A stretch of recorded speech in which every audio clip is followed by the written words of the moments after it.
Hey, yo, it's popping with the population. This your boy ASAP 12. You are watching F78NEWS.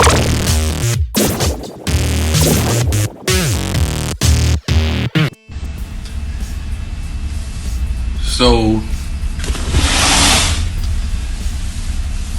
we lost our brother. It's just starting to sink in. I feel a lot of emotions. I have a story, a number of stories, but I'll tell one. We weren't doing very well at Def Jam, and I was in Malibu. I think I was more focused on other companies. But Kevin and Leo sent me a young executive by the name of Irv Gotti. And Irv came to me and he was bouncing. "This is how it's gotta go, man. It's gotta be like this." And he was talking about the way the beat had to feel, right? Just kind of a typical thing an A&R director might do. And that's what Irv was doing. It's like, that's what we gotta do. And I remember getting on the Stairmaster and he started to talk. And I remember staying on the Stairmaster for an hour, which was almost double what I usually did 40 minutes or so. So for an hour I interviewed this young man, and of course Leo and Kevin already had their mind set on hiring him, so I approved him and he went to work. And I kept thinking about the way the music had to sound, the way he was animated and excited. And then not too long after that, I remember doing an interview on Hot 97, and I heard a record by the Locks. And there's a part in the record, and most of you hip-hop fans know it, he said, "Niggas talking shit, back the truck up." I was like, wow, what is this? And then he wasn't a member of the Locks, and I called the office and I said, "I just heard the most amazing vocalist." And Leo said, "Oh, he's signed to us." So I went to the office and I heard "Get At Me, Dog." And it was, to me, so special because Def Jam was built and based on loud, aggressive, abrasive music and vocals to match. That's what we were, loud, we were alternative. And that was the most alternative record I had heard in our office for a long time. It epitomized what we thought Def Jam was supposed to be. Other records were out, they were more polished, they were more R&B, and we kind of rebelled. From the beginning, we talked about how Def Jam didn't do that. Of course, the world was changing, and we were falling behind because there was lots of melody in music. Hip-hop was melodic, but nothing like "Get At Me, Dog."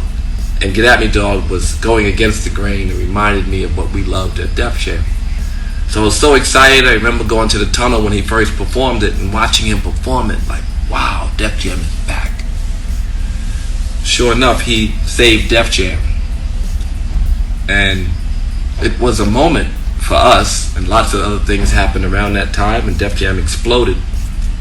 But he pulled us out of the mud and brought us back to life. He also made it exciting for me.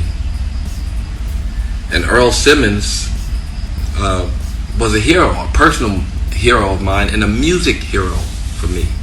His music and what he and Rough Riders created was so special. And what Irv Gotti helped him create, helped to bring us, was so special. So Irv was the A&R director who oversaw that project. Anyway, I feel like he saved us, but we didn't save him. Of course, people say, "Oh, save yourself," but no, we should have given him more love. And we have to be responsible to the next DMX. This has to be a teachable moment. There are so many teachable moments about drugs and artists, the Kurt Cobains of the world, and of course DMX. And there's many different people have many different theories about what actually was how he died. But he struggled and he suffered from drugs.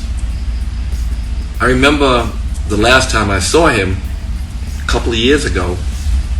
I believe he came directly from the rehab to my old neighborhood to meet up with me so that we could meet with gang members, so we could stop the violence, because there was a lot of killing in Queens.